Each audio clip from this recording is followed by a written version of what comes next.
যেখানে কুমিল্লায় থাকছেন মাশরাফি, তামিম চট্টগ্রামে আর মাহমুদুল্লাহ খেলবেন নতুন দল খুলনায়।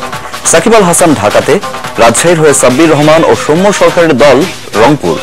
বিদেশিদের মধ্যে এ ক্যাটাগরির খেলোয়াড়রা পাবেন $70,000 আর সবার নিচে ডি ক্যাটাগরির খেলোয়াড়রা পাবেন $30,000। দেশি খেলোয়াড়ের মধ্যে সবচেয়ে বেশি 55 লাখ টাকা পাবেন সাকিব। মাশরাফি, তামিম, মুশফিক ও মাহমুদুল্লাহ পাবেন 50 লাখ করে। সাব্বির ও সৌম্যের পারিশ্রমিক 40 লাখ।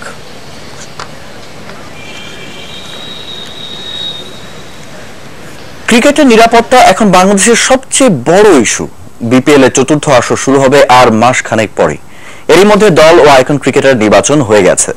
তবে বিপিএল এর সবচেয়ে বড় ইস্যু নিরাপত্তা নিয়ে কথা বলেছেন গভর্নিং কাউন্সিলের সদস্য সচিব ইসমাইল হায়দার মল্লিক।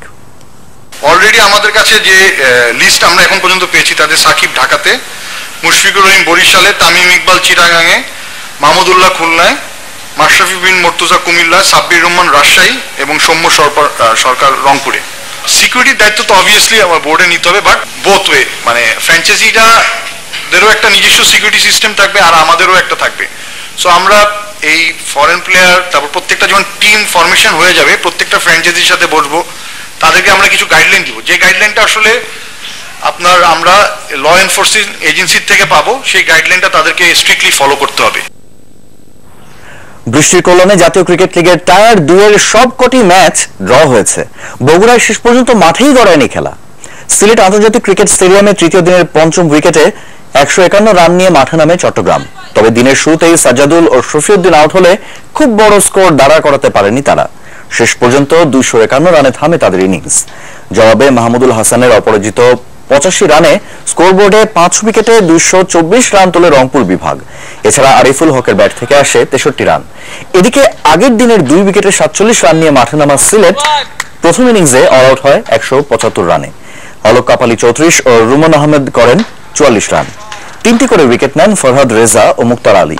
নিজেদের দ্বিতীয় ইনিংসে চতুর্থ দিন শেষে 4 উইকেটে 120 রান তোলে রাজশাহী। 32 রানে অপরাজিত থাকেন হামিদুল ইসলাম।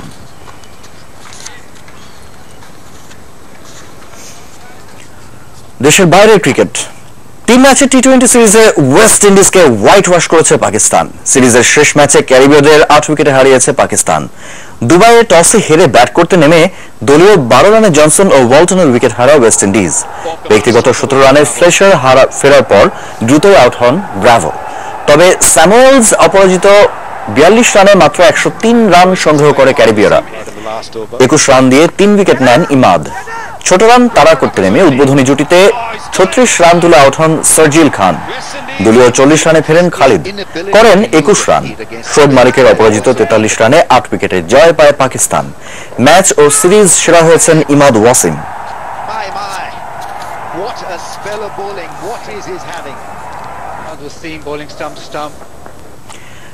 দীর্ঘ 2 বছর পর ভারতীয় টেস্ট দলে সুযোগ পেয়েছেন বাঁহাতি ব্যাটসম্যান গৌতম গম্ভীর। আর এই দলে নতুন মুখ অফ স্পিনার জয়ন্ত যাদব। নিউজিল্যান্ডের বিপক্ষে কানপুরে প্রথম টেস্টে হ্যামস্ট্রিং ইনজুরিতে পড়েন লোকেশ রাহুল। এবারে রঞ্জি ট্রফিতে 71.20 গড়ে 356 রান করেন গৌতম। সে কারণে দলে ডাক পেলেন তিনি। পুরোপুরি সুস্থ না হওয়ায় প্রথম টেস্টের পর দ্বিতীয় টেস্টও খেলতে পারবেন পেসার ঈশান শর্মা। তার জায়গায় দলে সুযোগ পেয়েছেন অফ স্পিনার জয়ন্ত যাদব। আগামী শুক্রবার কিউইদের বিপক্ষে ঘরের মাঠে 250তম টেস্ট খেলবে বিরাট কোহলিরা।